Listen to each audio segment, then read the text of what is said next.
Well, hello there.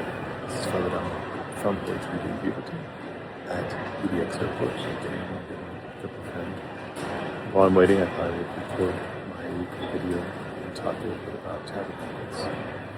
I was thinking about tabernacles this week because I was working on building a tabernacle for myself for my house, and I think put a little time lapse of that on the side. So appreciating that. But I was also thinking about the tabernacle that was in the desert, the tabernacle that was the house of God as the Israelites were wandering through the desert. And that is the most fundamental meaning of tabernacle. We call tabernacles because of that tabernacle that the Jews had in the desert as they were wandering through the desert. And I was reading this commentary about the tabernacle.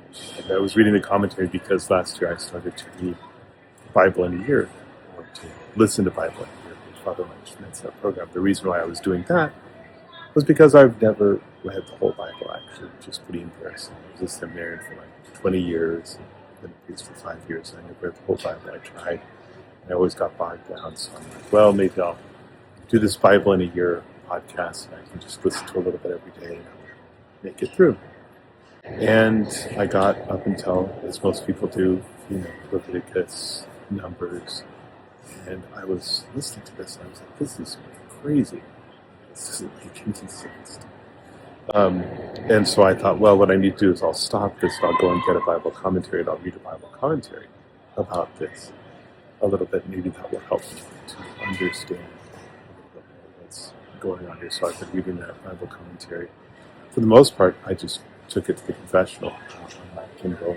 So if nobody's in confession, that's what I read. Since I don't like to have any electronics that can record in the confessional, I just have my Kindle and I pick it up and it can't record, and so I just read my Bible commentary. It's called, I think, the Catholic Bible Commentary. I can put a little image of it here so you can see it. But yeah, that Bible commentary has been more or less helpful in understanding the Bible. The Bible is kind of an interesting book. I think the commentary, which is made by some excellent scholars, but they have sort of Protestant backgrounds. And I think they're maybe more literalistic than I would be in my understanding of the Bible. But nevertheless, it's helpful. And they certainly know much more than I do. Sorry about that. My friend came to the airport, and so I had to pick her up, and we were out a little bit exploring, and I am back now, just preparing for the young adult Bible study that we're going to have, and I thought I would finish this video at the same time. Where were we? I think we were talking about tabernacles, and kind of made a tabernacle this week. The importance of this tabernacle, this tent that's at the center of Israel's life when they're walking through the desert, is the presence of God in their midst. And so when we have these tabernacles in our church, we're remembering that same thing, that this was a house for the presence of God. It's a focus point for the presence of God among us. It doesn't mean that God is less present to me in my heart at every moment. But there are places where God is more present, where God wants to be particular present places of encounter. That's what the tabernacle is for the people of Israel, and hopefully that's what the tabernacle is for us. So I invite all of you to take advantage of the beautiful opportunity that we have here at Holy Trinity at any time to go in and visit Christ in the tabernacle, to even be able to open up those flaps on the tabernacle in our little adoration chapel, and to be with Christ in his presence there that you can see. And we can do that because the tabernacle is not open. Jesus Christ stays in the tabernacle, but yet we can also see his presence. We can be in his presence, just as the people of Israel had the presence of God in their midst.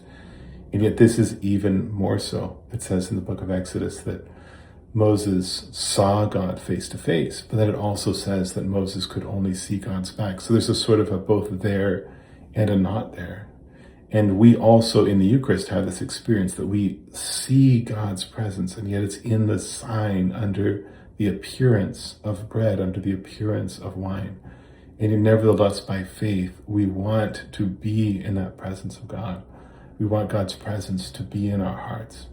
So as we look forward to Christmas, as we seek to welcome God into our hearts and into our lives this Christmas, what better way to do that than to go to the tabernacle and spend time in God's presence? And coming out of God's presence, hopefully, like Moses, our faces might be radiant, and they might radiate the joy and the love of God into the world that is in such great need of this presence. So thank you all for coming here, and hopefully I will see you there in adoration or accompany you from my own adoration chapel with my own new tabernacle. God bless you. Take care. Bye.